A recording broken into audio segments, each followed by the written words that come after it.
Lekarozko enpresa kampusean dauden Meliton Zinema Estudioen inaugurazioa egin zen abenduaren 13an. Azpiegiturak zinema, telebista eta publizitate zein bertzelako ikus-entzunezkoak ekoitzi eta grabatzeko gailuak ditu.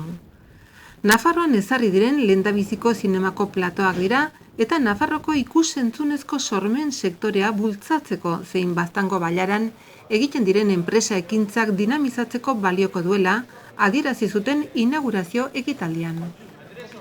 Estudio zinematografikoak bisitatzen izan ziren Nafarroko Gobernuko lurraldearen antolamendu, etxebizitza paisaia eta proiektu estrategikoetako kontseilaria eta lehendakariordea, Jose Maria Ierdi. Politika, ekonomiko eta enpresarialeko zuzendari nagusia Izaskun Goñi. Kulturako zuzendari nagusia Ignacio Apeztegia, Joseba Otondo, Bailarako alkatea eta Meliton Films Studiosen zuzendaria Joaquin Calderón. Ekitaldian halaber Nafarroko ikus-entzunezkoen industriako ordezkariek eta hainbat agentek hartu dute parte. Historikoki Lekaroz ikastetxe zarra zegoen eremuaren birmoldaketa urbanistikoa egin eta gero, egun hizkuntza murgiltze zentroa eta aterpetxea daude bertan, Nasubintza Sozietate Publikoak sektorearen eskaera kontuan hartuta €1.000.000 eurotik goitiko inbertsio egin du estudio zinematografikoa eraikitzeko.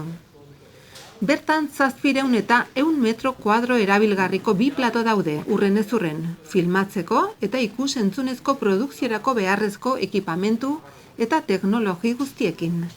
4.000 metro karratuko berdeguneaz eta zerbitzuez inguratuta. Instalazioa Passy House eraikinean eraiki dira, eta Meliton Films Studios etxeari alokatu zaizkio ustiatzeko eta Nafarroan industria zinematografikoa eta ikus-entzunezko sormena bezalako sektore emergentearentzat funtsezko azpiegitura gisa erabiltzeko. Hori da, hain zuzen ere, Nafarroko espezializazio estrategiako 6 ardatzetako bat. Platoak erabil daitezke tokiko produkziorako zein Nafarroko profesionalen prestakuntzarako naiz Nafarroan filmatzeak egiteko kokapen bila dabiltzan produkzio etxeek erabiltzeko. Beste aldetik, Nafarroko Gobernuko garapen ekonomikoaren eta enpresarialaren departamentuak Lekarozen instalazio hori kokatzea erraztu du NS3 garatu denetik, zerga pizgarri eta guzti, eta kulturako departamentuak tokiko ikus-entzunezko sektorearentzat laguntzak eskaini ditu. Biak proiektu hori gauzatzen ere parte hartuz. Horrez gain, Nafarroko Enplegu Zerbitzuak eta Nafarroko Unibertsitateko ikus-entzunezkoen komunikazio fakultateak hitzarmen banarekin baztango estudiotan profesionalak eta teknikoak prestatzeko programak garatzen lagunduko dute. Ekitaldian, Aierdi lehendakariordeak nabarmendu nahi izan zuen, Nafarroan ikus-entzunezko sektoreak dituen indarra eta dinamismoa, baita zinemaren lurralde gisa dituen aukerak ere. Modu berean, sormen industriak enplegua sortzeko eta landagunean lurraldea garatzeko palanka izan daitezkela aipatu zuen. Gaurko unekin bazpanen, jarduera berri bat abiaraziko dugu, kasuntan ikus-entzunezkoen ekoizpenarekin, zerikusia duen ekoizpen gune bat, jarduera berria eta berritzailea landa eremurako eta aukera berriak eskaintzen dituena etorkizunari buruz. Gure aldetik, eragile bat gehiago izan gara prozesu guztiuntan, ardura nagusia Nafarroko Gobernuak hartu izan du eta hor, departamentu ezberdinak implikatu dira, eta alde horrek eskertza eta aitortza ere egitea dagokigu, eta nola ez, proiektu honen sustatzaile den Meliton Studiosi ere bai, toki hau hautatu dutelakoz, beren jarduera gune hau adierazteko. Eta hori erranta, gehiago ez, eskermilaren aitortzegatik, denon onurrerako gertatzen den gaur hemen abiatzen dugun egitasmo hau, eta hementxetik gauza ikusgarri eta ederrak ateratzen diren, eta horiek ikus-entzuten ahal ditugun. Lehendakariordea, baztango alkatea, zinegotziak, ziur nago orain gauden toki honetan, non Nafarroako lehen zinematografoa ezarri zen, ikus-entzunezko proiektu anitzak gauzatuko direla. Zonalde honetan ogibide eta aberastasuna sortuz.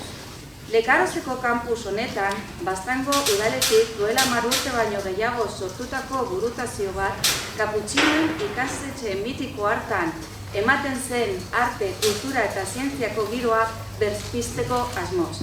Dakizuenez, industria hau garapen ekonomikoaren estrategiaren 6 arlo estrategikoetako bat da.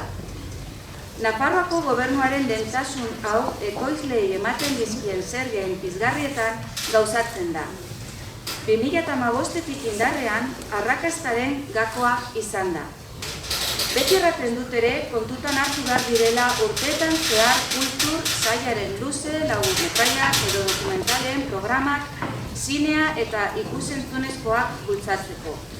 Oroitzapen berezi bat merezi du gaur Desagertzen Bertizko Partzuergoak antolatzen zuen Bidasoako nazioarteko laburmetraien topaketa. 2017an, 100 enpresa inguru zeuden erregistroan, non 350 lagunek lan egiten zuten.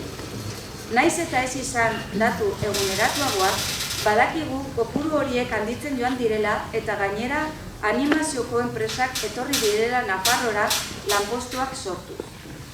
2019an, 417 filmatzegunak egon ziren guztira. Hoietatik 156 luzemetraiak izanik. Beste gauza importante bat, Nafarroako irudia zine aretoetatik etxetara eramaten du. Probestu behar dugun promozioko tresna bat da. Honen guztiaren emaitza lanpostu gaituen sorkuntza da. Nafar lansarearen bidez, klusterrarekin batera, animazio 3Dko ikastaroak eskaini ziren. Proiektu hau Euskualdean kokatua dago. Akitania zein Euskal Erkidegoko gazteei formakuntza eskaintzeko momentua iritsiko da ere. Zuen bizitza laburrean, zuen ahalmenaren seinale eman duzue. Hemen egon zen zinegile iraniarra den Asghar Farhadi tailer bat ematen. Orain, lurraldeak eskaintzen duen arlo honetan espezializatuta lehen azpiegitura zarete. Nafarroak sektore honen alde egiten duen apostua egiaztatzen. Azten ari zareten ibilbide honetan arrakasta opa dizuet. Zuen garaipenak komunitate osoarenak izanen dira. Nire zorionik beroena eta mila esker zuen arretagatik.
Ikusentzunezko sektorea, zuena, estrategikotzat eman zuen Nafarroako gobernuak ekonomiaren garapen estrategian.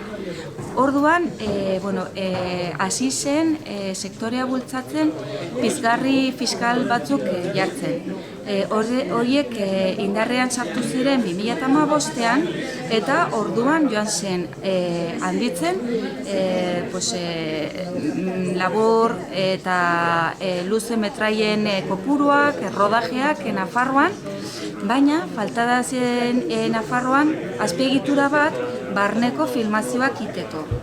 Orduan, izan dugu suerte handia Lekarozeko kampus hau eskaintzen onartzia hau kokapen bezala lehen azpiegitura hori barneko filmazioak egiteko Nafarroan izateko azkenik. Eta suposatzen du